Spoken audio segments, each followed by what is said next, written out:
Olá, eu sou Antônia Pires, narradora do canal Tudo o que se deve saber. Hoje vamos falar sobre homossexualismo na era medieval. O estudo das relações homossexuais e bissexuais, transgêneros, durante a Idade Média, era uma área de pesquisa com alguns dos primeiros livros importantes sobre o assunto foram publicados entre 1970 e 1980.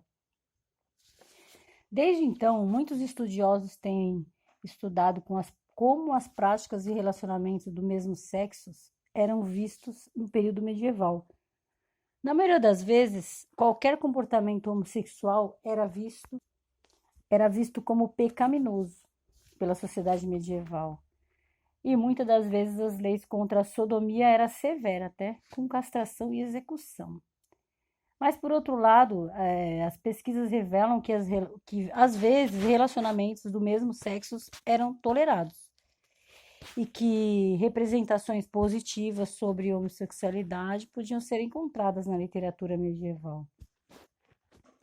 Há uma tendência nas histórias populares de assumir que a era medieval era totalmente heterossexual, que cavaleiros eram hipermasculinos, que eles lutavam por suas donzelas, seguindo códigos da época, né? Comunidades LGBTs são consideradas modernas. Uma coisa que não existia na era medieval, né? LGBTs. Os termos homossexualidade e heterossexualidade só apareceram antes do século XIX. E na era medieval, os homens que fizeram sexo com outros homens foram perseguidos, condenados. E na época, a perdiz foi usada como um mau exemplo, né? Pois a perdiz, para a época, era um pássaro astuto, impuro, que monta em outro macho. Então, eles comparavam a sodomia com esse pássaro, entendeu? E em sua luxúria irresponsável, a perdiz esquecia do seu sexo, né? Nessa época também a sociedade considerava o afeto entre o mesmo sexo uma transgressão de gênero. Na época existia o sexo procriativo e o não procriativo. O primeiro era considerado certo, virtuoso, para um casamento cristão saudável, para a era medieval, né? Já o segundo era visto como pecaminoso. Aí no século XII, os sodomistas eram considerados pecaminosos, pois estavam corrompendo a obra de Deus, que fez o homem e a mulher para o parto. A frase pecar contra a natureza era muito usada para esse tipo de relacionamento e era sinônimo de sodomia. Aí nessa época o termo sodomia significava aquele que não busca gravidez. Já na Inglaterra medieval, a punição para um sodomita só era usada penitências, multas da igreja, ao invés de pena de morte, que era mais difundida na Europa continental.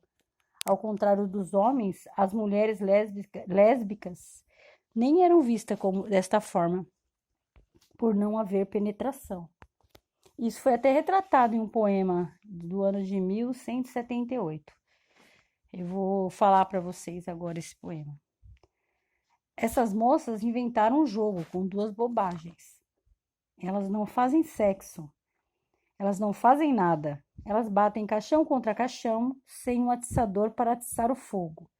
Elas não brincam de cutucar a barriga, mas unem escudo a escudo, sem lança. Aí o fato dos estudiosos da época não considerar duas mulheres fazendo sexo, então elas não eram muito perseguidas, né? E na época os médicos diziam até que elas deveriam ser estimuladas por parteiras, mulheres viúvas e solteiras, né? Porque na época acreditava-se que assim elas ficariam mais férteis. Até agora só foram encontrados 12 processos de mulheres lésbicas na era medieval. Esses processos só foram feitos pois essas moças foram pegas com consolo umas nas outras. Então entende-se que para a época que elas estavam violando a ordem natural da natureza, porque havia penetração e estavam agindo como homens. Aí se dava o processo. Nessa época medieval, um homem se deitar com outro como se fosse mulher e a mulher se deitar com outra como se fosse homem, era pena de morte na certa.